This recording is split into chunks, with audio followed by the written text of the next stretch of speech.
Hello, good morning. This is Cora Sakdalan. Sa mga nagtatanong po about sa pagbabayad ng real property tax or yung amilyar kung tawagin, kailan nga po babayaran ng ating mga client?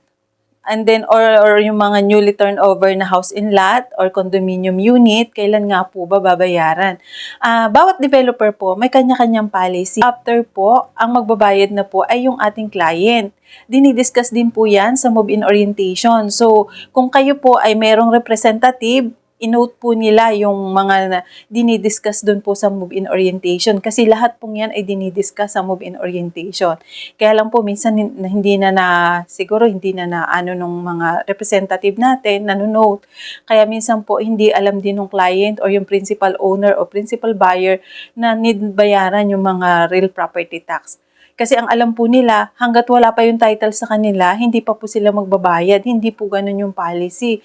Yun po, once na turnover na sa atin ang unit, and then a year after po, let's say po na turnover sa atin, September 2023. So, 2024 po, kayo na po ang magbabayad. Yun po yun. Kaya dapat po, aware din po tayo kasi pag po hindi natin nabayaran, nagpe-penalty po yan. So, pag nag-penalty, sino po ang magso-shoulder? So, siyempre, si buyer na po. Kaya mas maganda po, updated yung ating pagbabayad ng real property tax. At kung magbabayad po kayo ng advance, makaka-discount pa po kayo ng 20%. Yung po ay kung babayaran natin, let's say 2024, magbayad na po tayo ng December pa lang ng 2023. And then hanggang January 20, nakaka-discount po tayo ng 20% doon. And then kung late naman po, yun magpi-penalty po. Saan po ba binabayaran? So sa munisipyo po kung saan nakakasakop yung inyong property, let's say General Trias yung inyong property. So sa munisipyo po ng General Trias, kayo pupunta po doon sa assessor's office, hingi po kayo ng assessment.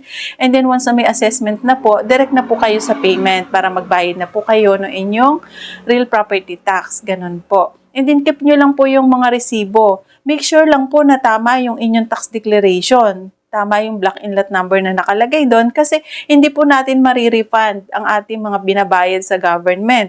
Kasi yung po ay once na ibayad na, naku mahirap po ang mag-refund yan.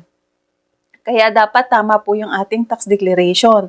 Once na humingi po kayo ng copy doon sa developer po, make sure po na tama yung nabigay. I-clear nyo po dun sa nagbigay kung tama po yun dun sa block and lot ninyo. Kasi once po na nabayaran natin, yun nga, mahirap na pong mag-refund.